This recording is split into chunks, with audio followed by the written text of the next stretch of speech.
Broadcasting. Okay, to anyone watching remotely, we're starting in a couple of minutes. We're just testing the sound just quickly, so do stay around, but don't expect anything interesting to happen for a few minutes yet. I'm speaking to the microphone. The same applies to everyone in the room. Nothing interesting is going to happen for a few minutes yet. We're just testing the audio.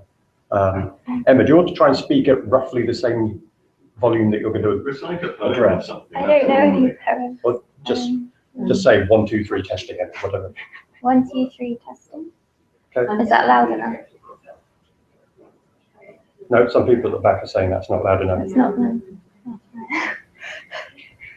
But yeah, speak to the gentleman in the spectacles right at the back there. I don't know what to say.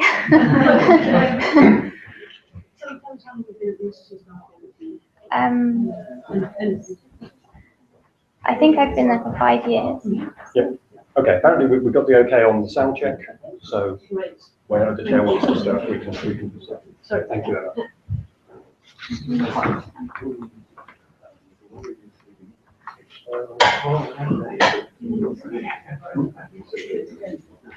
Welcome everybody to the Digital Classicist seminar today.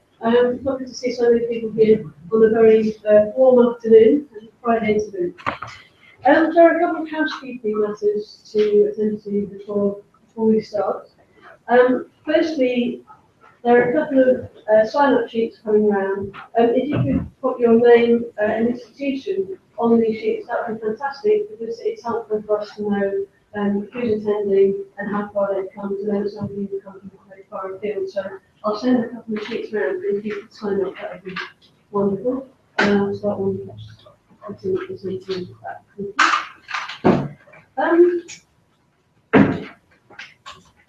I'll also announce a couple of other things.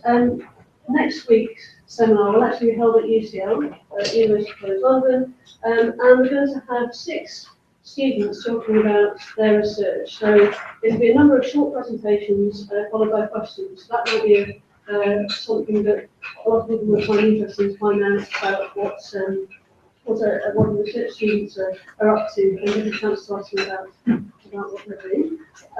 Could you just narrow it down beyond UCL? Pardon? Narrow it down beyond UCL. All the details are on the website. I don't actually have the room number for UCL here, but something G31. Thank you very much. Dr. Court, G31.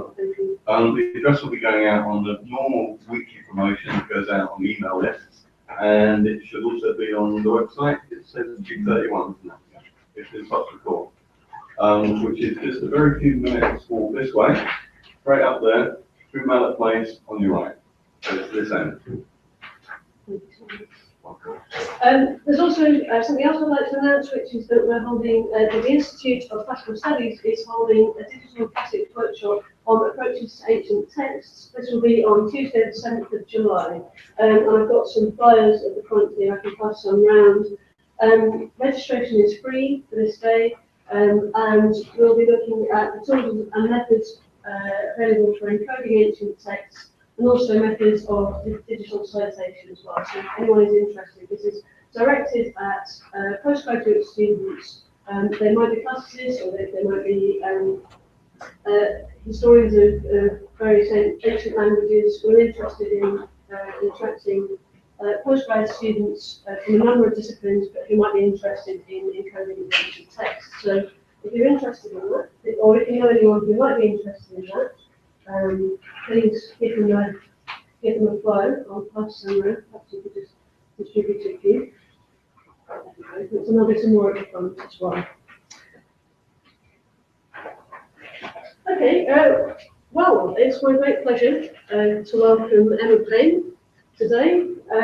She is a PhD candidate at the Institute of Archaeology, and she has a background in classics and in object conservation. And she's going to be talking to us today about digital comparison of 19th century plaster casts and the original classical sculptures. So, Emma, thank you very much. Hi everyone, thank you for coming. I'll try to speak loud enough that everyone can hear, but shout at me if you can't hear. So today I'm just going to start at the very beginning, which in this case is with the building of the Parthenon. That is the Parthenon as we currently know it. So this wasn't the first temple of Athena on the Acropolis, but it's the largest, most recent incarnation.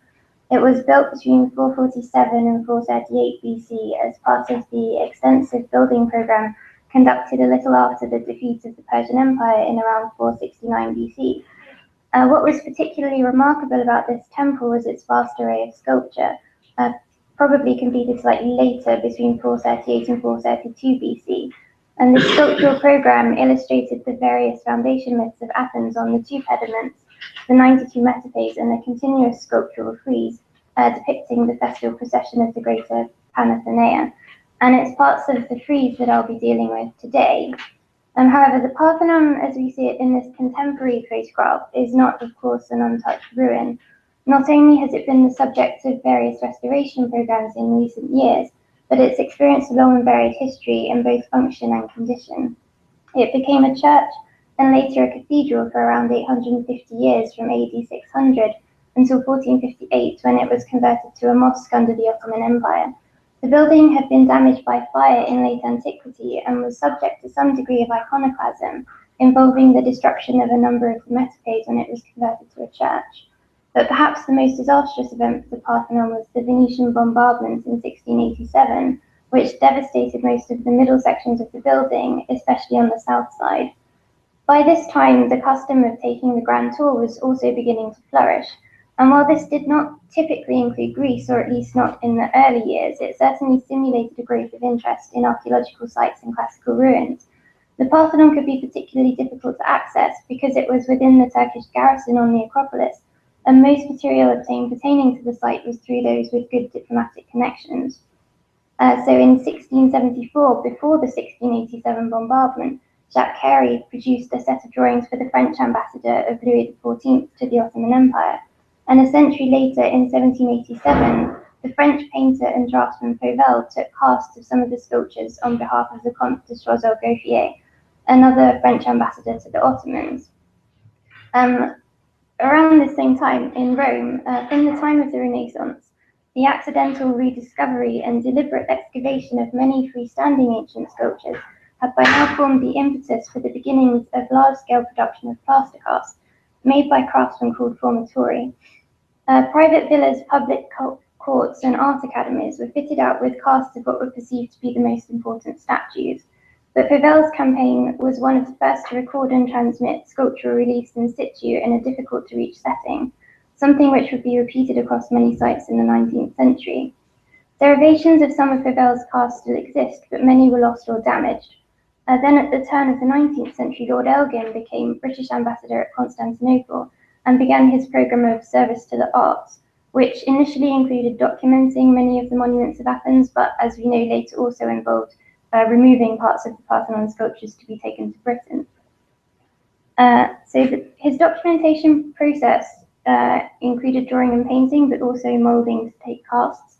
This was conducted under the supervision of Giovanni Battista Lucieri and two Italian formatori called Bernardino Lidus and Vincenzo Rosati, who created plaster piece molds of those sections remaining in situ at Athens.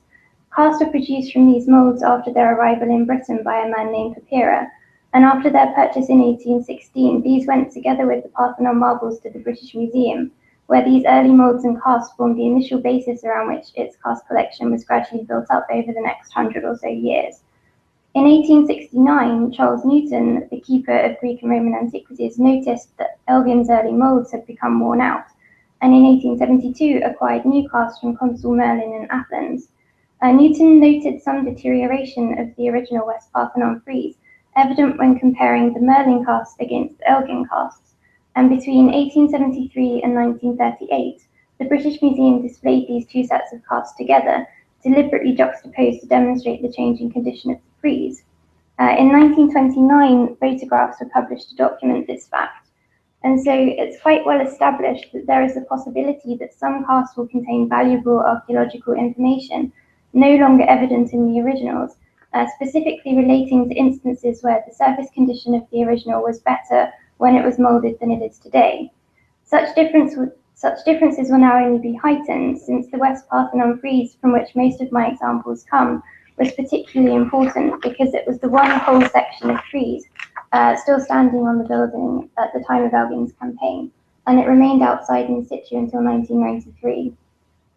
Investigating the fine surface features of these sculptures can be a really important area of study. Not only can they reveal details about the state of preservation for conservators, but they can also provide archaeologists with crucial information regarding practical aspects of their creation, including the tools used, which can lead to further examination behind the function and purpose of a particular set of sculptures, such as why a certain surface finish was chosen. This information found in the uppermost surface layer of the sculpture is the most likely to be vulnerable to damage from things like weathering and vandalism, and the casts that are most likely to contain surface details now lost from the originals are like those from the West Frieze, casts taken from sculptures that remained in an outdoor context for many years after they were moulded. The question now remains of how to study the casts, how best to identify if there is any useful information preserved within them, if there is, how to retrieve and analyze it, and whether digital imaging processes can assist with this. My investigation into this topic forms part of my research looking into the archaeological and historical significances of casts of classical sculptures, and my digital comparison of the casts in London and the original in Athens has been greatly aided by the help of both the British Museum and the Acropolis Museum, and the Bernd Breukman Award, which provided me with training in the use of one of their 3D scanners and enabled me to borrow a scanner for a month. Given the size of the objects in question and the fact that the casts and the originals are housed in different countries, it's not possible to make effective physical side-by-side comparisons between the two. It is, of course, possible to use photographs, but while these are certainly of some considerable use, photographs are so highly dependent on light conditions and direction that it can be very difficult to use them for accurate comparisons. Therefore, my plan was to create 3D models of both the casts and the originals. These models can be used for detailed visual study of the separate casts and originals to examine their condition and surface features, and they can also be used for quantitative comparisons of surface morphology between the two, which is primarily what I'll be discussing today. The aim of this is to examine both the accuracy of the casts and differences between the casts and originals that may be attributed to factors other than small distortions or loss of detail resulting from the moulding and casting processes. My hope is that the results of this will help to clarify the usefulness of historical casts for archaeological studies and potentially their value in other respects, such as the degree to which they are significant as historical objects in their own right, and not only as reproductions of much older sculptures. So I went to Germany for training in use of a SmartScan 3D scanner. And this is a triangulation-based 3D scanning system that employs structured light scanning and a patented miniaturized projection technique. It consists of two monochrome 4-megapixel cameras and a projection unit all in fixed positions. The projector illuminates the object with a known light pattern, a sequence of gray-coded binary, also known as reflected binary code fringe patterns. Each linear stripe of light projected onto the object is identified with a number, and the cameras observe distortions in the patterns when compared with what would be expected if they were projected onto a flat plane. So because the cameras capture this fringe pattern from a fixed predefined viewing angle, precise coordinates can be obtained from this information. And I have a short video which summarizes this process, which hopefully will work. There is sound, but you don't need the sound. It's just background music.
Okay.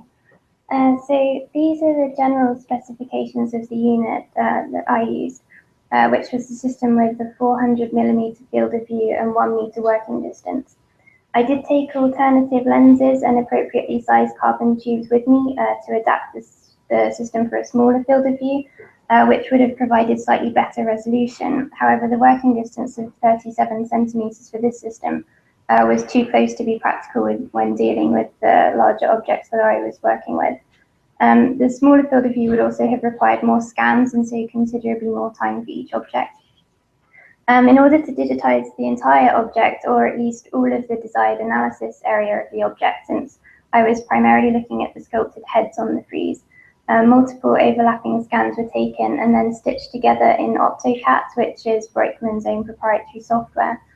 Once all of the desired area had been scanned, the scans were aligned and merged, and stereolithography files were created. Generally for a fairly small area, including a sculpted head, upper torso and some background, I would take 15 to 20 scans, which sounds like quite a lot, but it was necessary for trying to capture all or most of the angles. However, I do still have some small gaps in some of the data, especially where the heads meet the background, because I couldn't get the scanner in the right position without sort of having to hover over the top of the frieze. It is possible to fill these holes in using the software, but I didn't do that because the point of this work wasn't to get aesthetically pleasing 3D images, but to obtain accurate data for comparative study. And I think it's better to have a small gap than to fill it artificially. And for larger areas involving much of a whole block of frieze, I might take 40 to 60 scans. Generally, I'd allow several hours per section of frieze.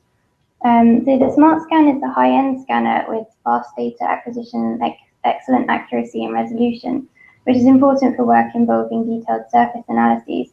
The machine was calibrated each time it was moved to a different museum, and calibration checks were performed in between full calibrations. I had the scanner from late April to late May, and I needed to assess how much I could realistically achieve within this time frame, also allowing for shipping times between locations. Based on photographic analysis and my own observations of the cast in London, I selected 7 slabs of Parthenon frieze of interest, so those that appeared to display differences of varying type and extent that would benefit from further investigation.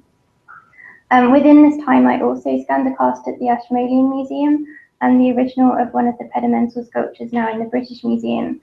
That forms a slightly separate project that I'm not going to discuss today. But in most cases, I didn't scan the entire slab of frieze, but just the upper parts of the figures. And so for the frieze, scanning of the originals took place at the Acropolis Museum and of the casts at the British Museum in their storage facilities, both at the main site and at Lighthouse in West Kensington.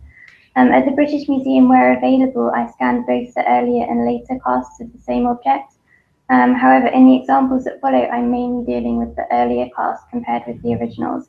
So that's the cast derived from the Elgin molds. Much of this scanning took place less than a month ago, and I'm still working through all of the data, so this is in every possible respect a work in progress. And any conclusions discussed here remain very, very tentative and provisional. So this is the scanning setup at the Acropolis Museum. Obviously, I couldn't move the objects, but just had to work with them in their current positions. The scanner was mounted on a tripod and positioned on a platform in which space was quite limited. And the scanner itself weighs 4 kilograms, not including the tripod. And it is easiest to work keeping the scanner in a fixed position and placing the object on a turntable, as demonstrated in the video, but obviously that's just not possible with these sculptures. The tripod was reasonably awkward to move around on the platform, but it was possible. And for me, I think being relatively small was both an advantage and a disadvantage, being slightly easier to squeeze onto the platform, but maybe slightly harder to move the equipment. But if I can manage it, then probably most people can. So this is the scanning at the British Museum storage facility at Lighthouse. Unlike at the Acropolis Museum, these aren't in a fixed exhibition, but the cast is still too large and heavy to be able to move very much unless they're already on wheeled trolleys, which some are and some aren't.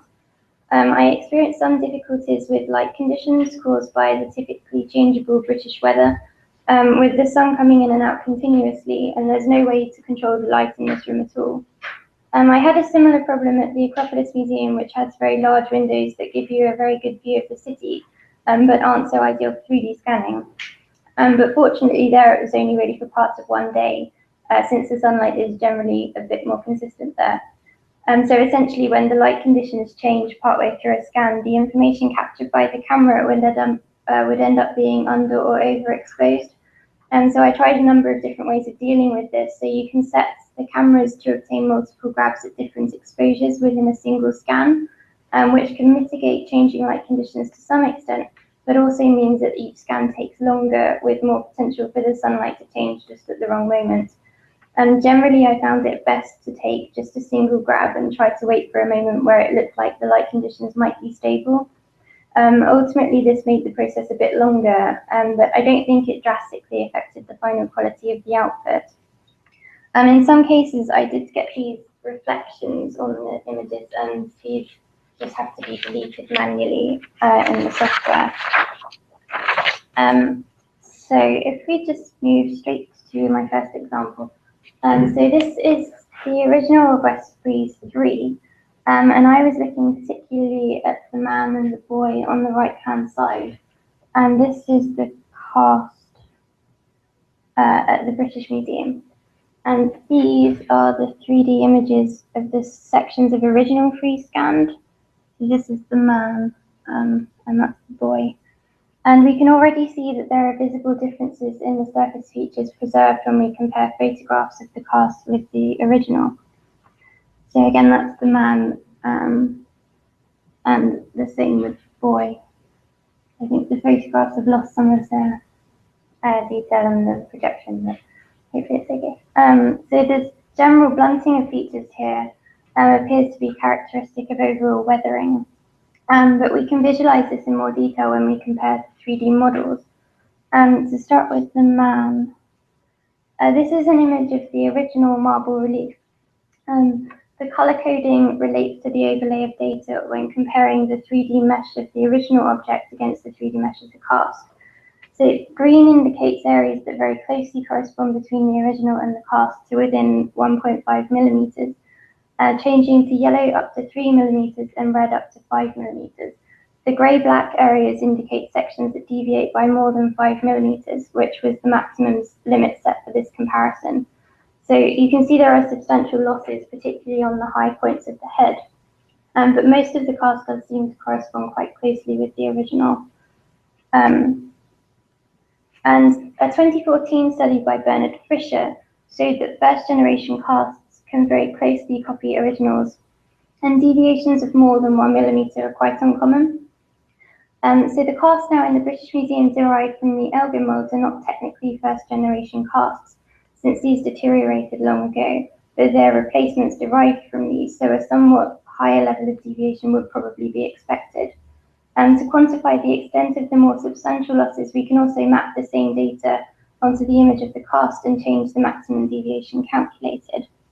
And so here it's increased from 5 millimeters to 10 millimeters, and we pretty much lose the grey-black areas, showing that even the most substantial losses relating to this figure are of no greater depth than 1 centimeter. But even though these sound like relatively small quantities, as we can see from the digital photographs before, the visual impact is significant. And the cast is, the frieze is quite a shallow relief with a maximum depth of only 5.6 centimeters. And so the loss of a centimeter is not unsubstantial. But these larger losses are restricted to certain vulnerable points. And we can also reduce the maximum deviation down to below our initial 5 millimeter level.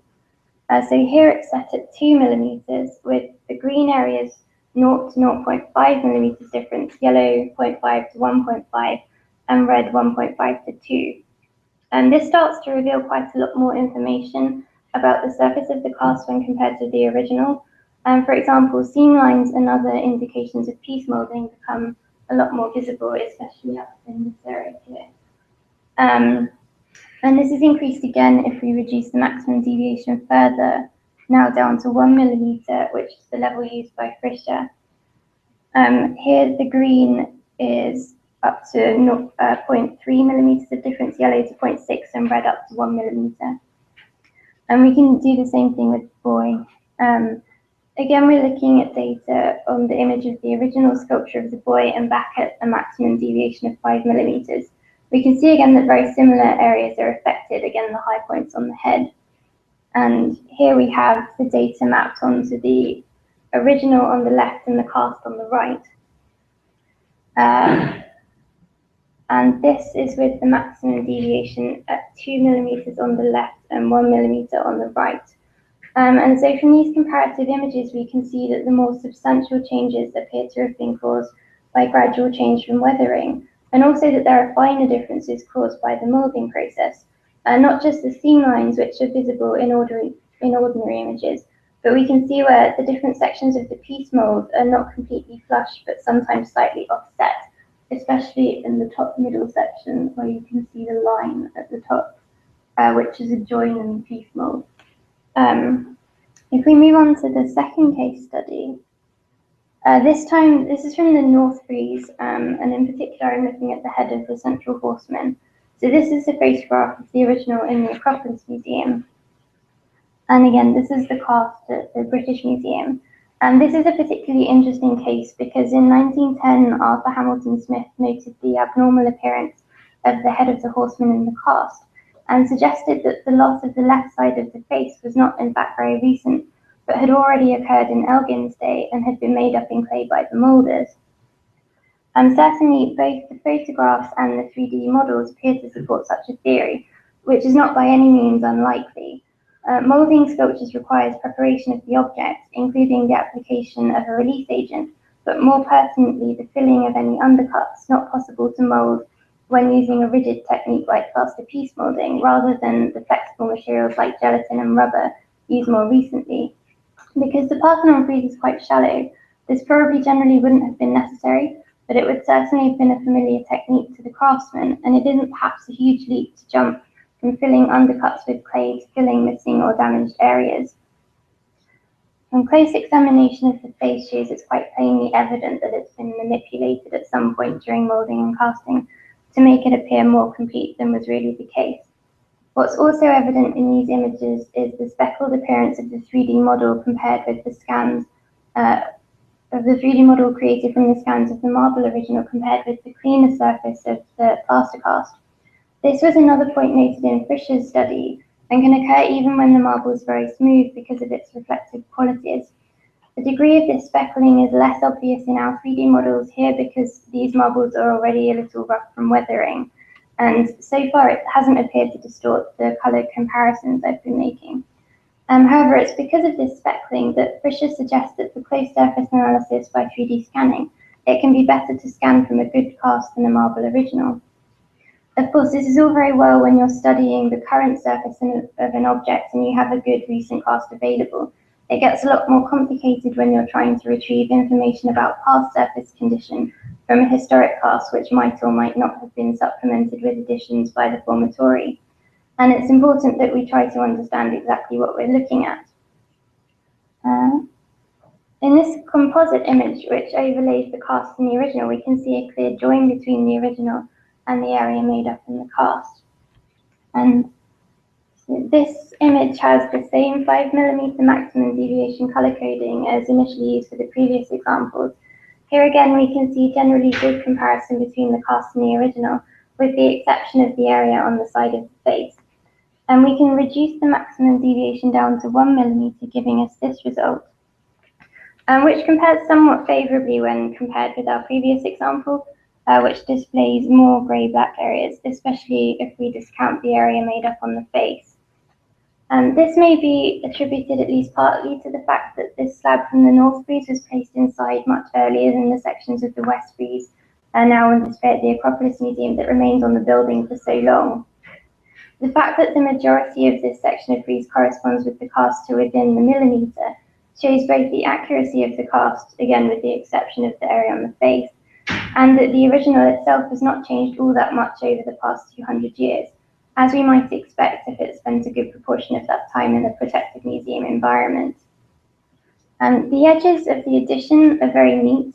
There's some additional loss on the top of the head, some of which might possibly be attributed to smoothing of the clay to blend the join, But this is also where we would expect to find the most loss from weathering, as we saw in the previous examples. And so I think this can probably be attributed primarily to environmental damage, given how clean the rest of the join is. But we can also see that there are significant differences between the cast and the original in the top left corner of this block. It's clear that this area was already damaged at the time that Elgin's cast was made, and this is noted by Casson in 1921, who states that the cast of this slab in the British Museum has been roughly restored by the moulder. Heads have been given to all three riders, and other minor restorations have been made. So certainly some additions have been made, I think particularly this bit here, which is a completely different texture. But it's possible that these sections of the face were original fragments joined together by the formatory but since lost. If the whole thing were an addition like Casson seems to suggest, then we might expect this area here to have been recreated in more detail. If we move to the next one, a very similar case has been discovered in Westbury 16. So this is the photograph and 3D model of the original. And this is the 3D model of the cast compared with the original. Here again, there's a possible case of making up of the mold, this time identified much more recently by Ian Jenkins at the British Museum. We can see that the join between the additions in the original is much smoother in this instance in this area. But it becomes slightly clearer in the composite image. So here again, we have the 5mm maximum deviation for the color coding mapped onto the 3D image of the original object. And this is the 2mm and the 1mm. So this cast is from the Westbury's, and so one of those removed in 1993. We can see from the 1mm comparison on the right-hand side that the deviation is greater in this instance than either of our previous examples, especially around the upper part of the torso, which is mostly covered in this grey-white area, which means it's above 1mm deviation. This section may have suffered more from weathering because it was right on the corner of the building at the end of the West Bridge. However, the edges around the face and neck where additions have been made are still relatively clean. So one of the things I'm particularly interested in trying to establish is the extent to which these additions were made. Were they limited to just these two cases, or are there more examples? Because if they're going to make these additions, then why would they limit them to just these two cases? Some cast makers, particularly in the later 19th century, like Caproni, boasted about the accuracy and sharp modelling of their casts, which would seem to preclude such doctoring. But apparently this was not so much the case at the beginning of the century with Elgin's men. From Elgin's later testimony given to the parliamentary committee deciding on whether or not to purchase the collection from him, it certainly sounds as if the intention behind the drawings and moulds he commissioned was accurate documentation, but clearly the extent to which this was communicated to the formatory or obeyed by them, or perhaps how they interpreted his wishes, or indeed even what Elgin really intended by accurate documentation is questionable. And so part of what I've been looking at when comparing the cast and originals is for further areas that may have been deliberately altered during moulding. Which brings us to my final example, the first of those I'm starting to investigate for additions. So this is the original of Westbury's 12, and this is the cast. I haven't yet analysed the data for the figure on the left, which at first glance looks to be another case of general weathering. However, the central figure looks much more complicated. So this is the 3D model of the original central figure, and this is the 3D model of the cast. And what initially drew me to this figure was not just the change to the face, but also to the arm. Again, we can see this visually represented in the color-coded 3D model of the original, which highlights the losses to the arm, neck, face, and back of the head. This is the 5mm comparison, and we can already start to see evidence of the moulding and casting process, particularly around the hands and above the arm in this line here. What I was rather hoping for when creating these comparisons was that there would be some obvious textural difference or distinctive edge to the additions, which would be clearly recognizable in the color-coded comparisons. But from the two cases already identified, the one on the North Breeze and with West 16, it doesn't seem this is likely to be the case. Both are quite different, with one having a clear join and the other created more smoothly against the original. There may be some overlapping on the original marble, especially on the torso of the boy figure from West 16, but it's not particularly easy to distinguish whether the loss now recorded on the original is because of the absence of clay additions or because of actual loss caused by weathering. Therefore, while the comparative models do clearly display areas of difference between the casts and the originals, it's not always easy to establish the reason for this difference. This is exacerbated by the fact that there are certain areas on the sculptures that are more vulnerable to damage from weathering, and it's these very same areas, precisely because they're damaged, that appear to be prone to intervention from the formatory to fix them. So return to Westbury's 12. It's not easy to determine from the colour-coded model whether the arm was indeed intact at the time of moulding and later disintegrated, or if it was already damaged and made up in the mould. The losses we now see to the arm and face in the original are already present in the 1872 Merlin cast, and this is quite a considerable amount of damage to occur within the space of 70 years, which is particularly noticeable when we compare the 1872 cast with the original now, which shows that there's really been very little change over this later period, in spite of the fact that the Westbury's was in situ until the 1990s. And this becomes even more apparent if we compare casts with 1mm maximum deviation. So this, again, is the Merlin cast data mapped onto the original with a 1mm maximum deviation, which does show more differences than our previous 5mm. But this is the Elgin cast data mapped onto the original with the same 1mm maximum deviation. So we can see that these changes are a lot more substantial, and the area around the hand is particularly interesting. Its rectangular shape indicates that this is a change caused by the moulding process rather than by weathering, and it does seem to raise the possibility that there was quite considerable intervention by the formatory in this area. Here we benefit from paying closer attention not just to the comparative data illustrated on the colour-coded images, but also to the Payne 3D models themselves.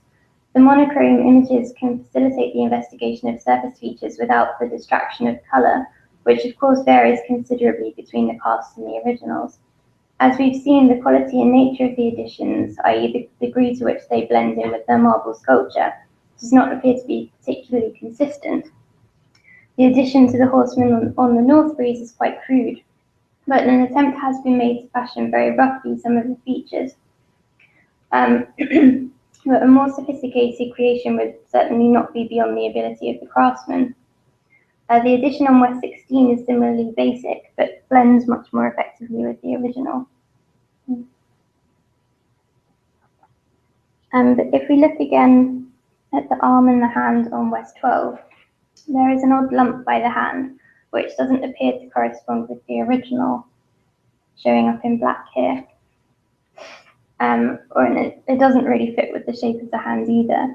And we can also see from certain angles that there appears to be a slightly unnatural sausage-like bulge to the arm, which might indeed suggest that it's an addition. I'm looking particularly around here. And the face, and again here. So the face already appears to be in poorer condition in the Elgin cast than its counterparts on West Frieze 3 that we saw in the first case study, which retained much sharper features.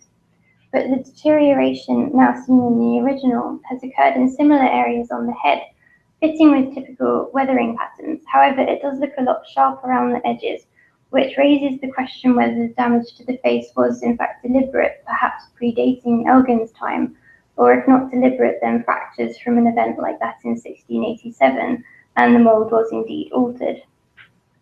The texture of this section of the face does look a bit different and lumpier from here to here.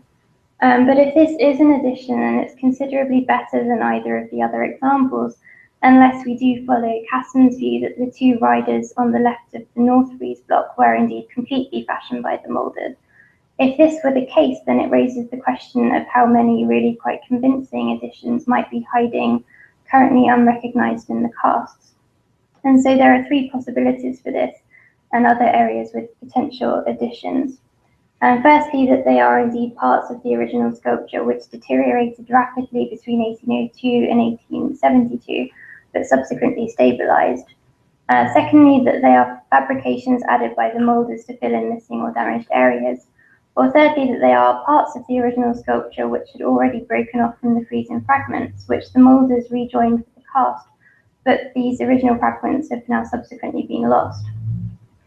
So what I'm doing now is to inspect the 3D data in conjunction with other sources, including early drawings and casts.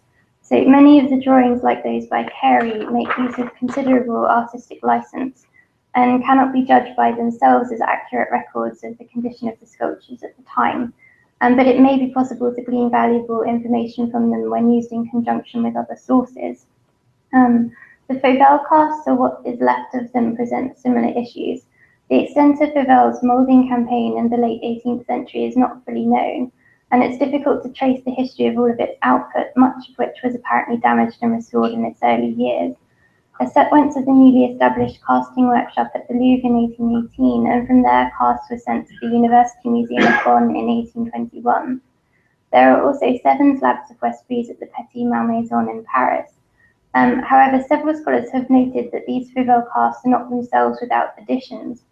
These are not just fills of missing areas, perhaps used to join missing pieces, as we might think is the case with the left-hand riders on Elgin's cast of the North Frieze block, but clear restorations, for example, of whole horses' legs. This perhaps only raises the likelihood that the Elgin casts do indeed contain further additions, and that this was accepted and perhaps even expected practice at the time, and something which changed in the later 19th century. We can see a very similar situation with the treatment of original sculptures, many of which had previously been heavily restored, but this also became less common over the course of the 19th century. The potential for such additions adds complexity to the Parthenon cast, relating to what they reveal about the principles, ideals, aesthetics, and craft practice of the time, as well as about the time frame for the deterioration in condition of many of the original sculptures. But they also prompt questions about the nature of the evidence the casts preserve and their archaeological significance, which depends quite considerably on how accurately they reproduce the originals. In some respects, their historical and archaeological significance might be viewed as somewhat at odds. Certainly, the casts can be viewed as important historic objects in their own right, as physical embodiments of art and archaeological exploration at the time and of current craft techniques. It might be considered that the further the casts stray from the originals, particularly when this is clearly deliberate and not just the result of normal features caused by piece moulding, the more interesting they become as historic objects, if not as faithful reproductions of important classical sculptures. It seems that the craftsmen might well be working to quite different principles to their commissioners, although these appear to have started to align to a greater degree into the later 19th century, as the cast makers became more organized and prolific. And so, regardless of whether we approach the casts from the perspective of a classical archaeologist or as a historian interested in 18th to 19th century technology practice, and even classical reception as viewed through sculpture, their accuracy, condition, and additions are of the utmost importance. So we've seen that the 3D digital comparisons can be extremely useful in a number of ways, for visualizing and comparing surface differences between the casts and originals, including some clear indications of the moulding and casting process. What has proved more difficult to untangle is the cause behind all of the differences, and although the 3D models certainly help with this aspect of analysis, both using the plain and comparative 3D models, they don't provide an easy, clear answer, particularly concerning the question of the extent to which additions were incorporated by the moulders. This still comes down to subjective analysis of the images. And so what I'm now doing is continuing to work on this data and combine it with information gleaned from other sources to improve our understanding of these casts and their significance, and hopefully eventually to be able to draw more definitive conclusions. And those are my acknowledgements, which have come out all funny.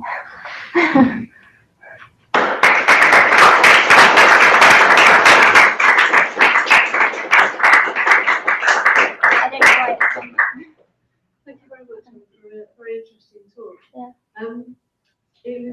It's quite amazing to be able to see the differences so clearly there, questions that I'd like to ask before opening up to the floor, if that would be okay. I just wondered about the identities of the formatori. Do we always have names? Do they sign their casts? Or do we have quite a number of anonymous ones? How easy is it to pin down who they are? It varies quite a lot. Some of the casts do have stamps on them with names. The Parthenon ones are fairly well documented, although because the British Museum has lots of different versions of the same cast, sometimes it can get rather confusing which ones come from where.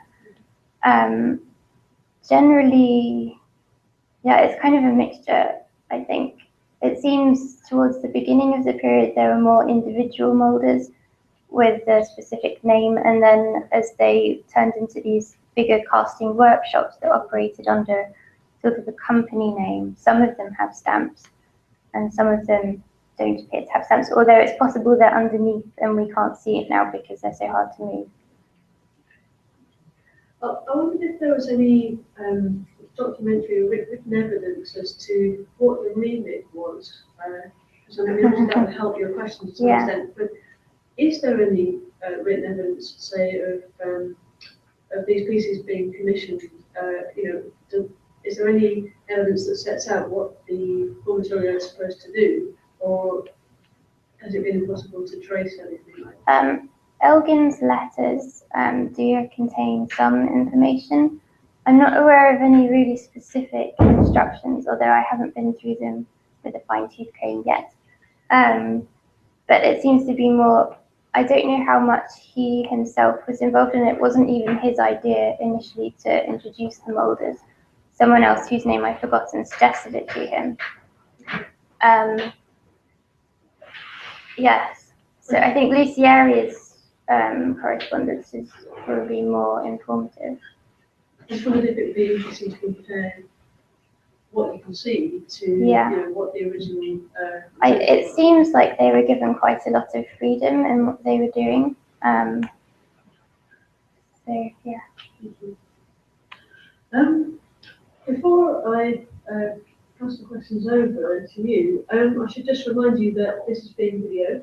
So if there's anything that you don't want to have videoed, please don't say it. That's probably the best way to put it. So, if anybody has any questions for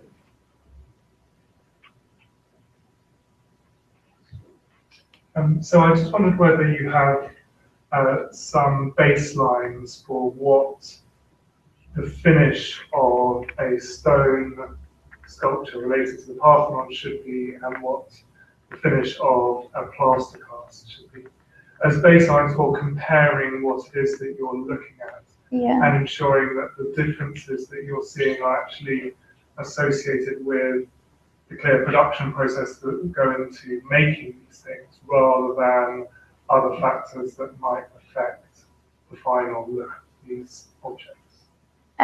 I've sort of been working with, according to Frisch's study, saying that they should be within 1 millimeter. I do expect there to be some differences because the casts are smoother. I mean, you can see that anyway. And to be honest, I don't know exactly how much that comes down to weathering. If they were smoother when they were molded, I think it's kind of a combination of the two.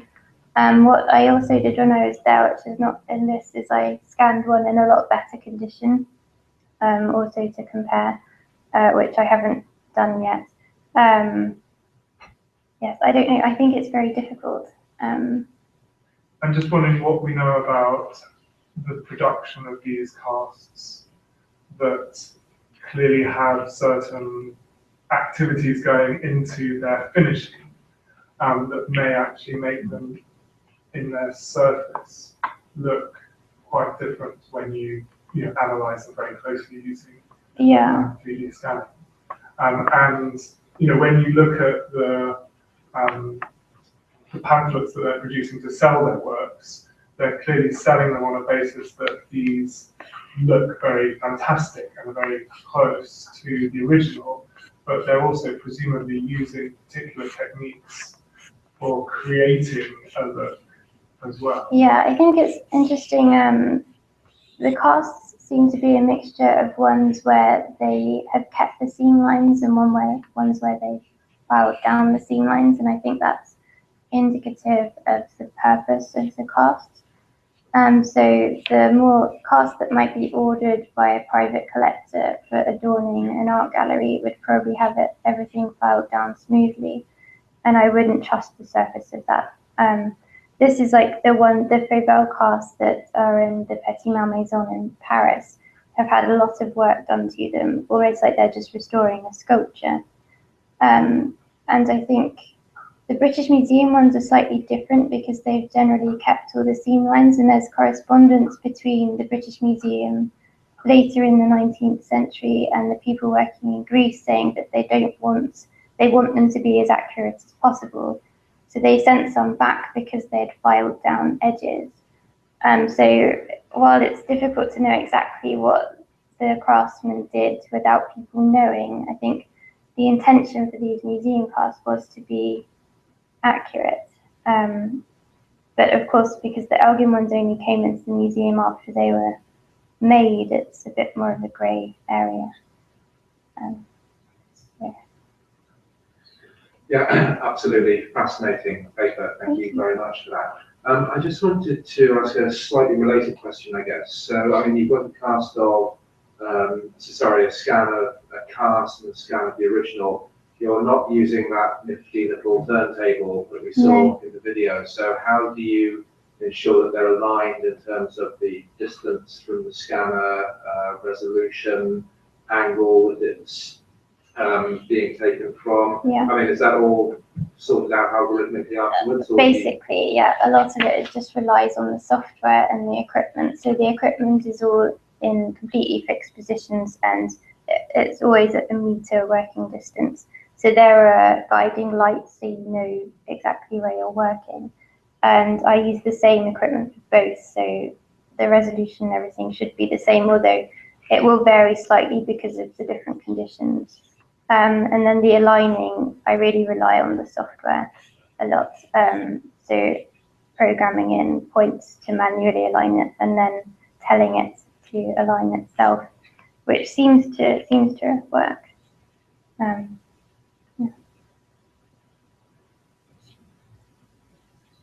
Thank you, Emma. Thank you for fascinating paper. Who doesn't love these sculptures? Very dead naughty. Project Night is particularly of interest for me at the 20th Century UCL, because we have a lot of work, of course, on 3D scanning, as you know. I did actually write down several questions, but you answered them all quite except for one, Ren, as you went through. Nice picture of the Parthenon without the scaffolding. Yeah. Every time I've been there, it's surrounded with scaffolding. That was the one side without scaffolding when I went last year. It seems to be in a continual state of restoration. So I'm never quite sure when I'm looking at it, what has been put back and what hasn't. My last trip to Athens, of course, I went to the New Acropolis Museum. I saw it up there for the scan. Putting myself in Elgin's position, right? If I was going to go to the expense of transporting all these slabs back to the UK, with no clear indication that it would be housed and paid for anyway, because he didn't have the time, I'd make sure I only took the very, very best ones. So I've been inclined to think that the more damaged ones are the ones you left behind. So when you mentioned that they had been in situ, right, what I'm thinking of is, does in situ mean up there? Or does in situ mean fallen on the ground after the Ottoman bombardment? And the reason I ask is because a lot of the ones that you showed, they do look like, they certainly are not weathering, right? There's certainly big chunks missing out of them, that either look like it's deliberate or with impact damage with them falling down. So the ones that you're picking, are they ones when you say in situ who are actually up there? The West Frieze is actually up there. Oh, yeah. Because that brings into question, how was that damage caused then? Yes. I think some of it is deliberate, because a lot of it has clearly been deliberately damaged. And I think, I don't know, there's a lot of talk of the Industrial Revolution causing lots of damage in the 19th century. But I think I need to research stone weathering more, because I don't completely understand how that could be so much more substantial in the 19th century compared to the 20th century, where the comparisons seem to show that actually there wasn't that much change at all. Are the fine spots actually unidentified as the ones that are up and the ones that are the ones that are I don't know exactly. I know when Fauvel was working there, and again when Elgin was working there, they were working with lots of stuff that was all buried around in the ground, which had fallen down. The West Frieze obviously was still up. I want to try and find out about the North Frieze slabs that I'm looking at, because I'm not exactly sure where that was. Yeah, with the clear facial damage, going back to somebody climbing up there, trying to chisel it off, you think about rock art, and you go and have a look at rock art, particularly on sandstone, and you can see lots of bits that have been chiseled out. Yeah. People have actually got in there and chipped it. Yeah, because So I'm thinking of people actually getting up there, actually trying to chisel the face off. well, when it was converted, I would never dream of doing such a thing, but I'm sure collectors when would it have. was converted to a church, they made holes in the frieze to add windows, so people were up there. With the Christians have been chopping the noses off. Well, I think it's a bit funny actually how some of the noses have survived when it's so uncommon in sculpture, and the tendency to restore noses on sculptures would make me more inclined to believe that bits have been added on the casts as well, but I don't know exactly yet. Any other questions?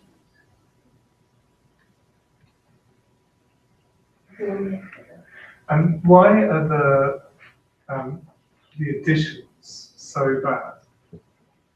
You mean, why The don't ones they that look you very nice? identified, why are they, I mean, they seem fairly obvious and they seem very bad. I Yes. just wondered why you thought that This was. is something that I've been wondering about myself. I don't know if it's some sort of, I mean, when it's a proper sort of restoration and it blends in, you can see that it's intended to make it look nice. These ones don't look very nice, and I don't know if it's almost a sort of early conservation thing, you know, where you make the fill look obvious so that people know what's been going on. But then obviously that wouldn't quite fit if there were better ones in it too. I don't really know. It's something that confuses me slightly. I think you made a good point right at the very end of saying these are the ones that are obvious and the heavy ones. Well, that's obviously why these ones have been noticed, but it's so hard in the cast. And you don't have to, if you just scour through all the other ones, I'm quite sure you probably find it more, but less obvious. Yeah, I mean, it seems odd to me that there would only be 2 cases, and I don't really understand why those 2 in particular, when there are other areas with very similar Well, I damage. don't know what the molder is going to be, that different molders are doing different. It could be that one is doing one thing and one's doing another, yeah. Your idea about finding the fragment, popping that back on and then taking the molding and then losing the fragment afterwards was a good one, I like that. Yeah. Because that would still give you the joint, because it wouldn't be a perfect fit. You know, that would still give you the joint. And they have found fragments of stuff later on, so I don't know. Melvin suitcase.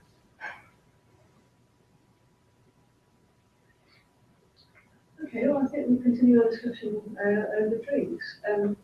Just like to thank everyone very much again for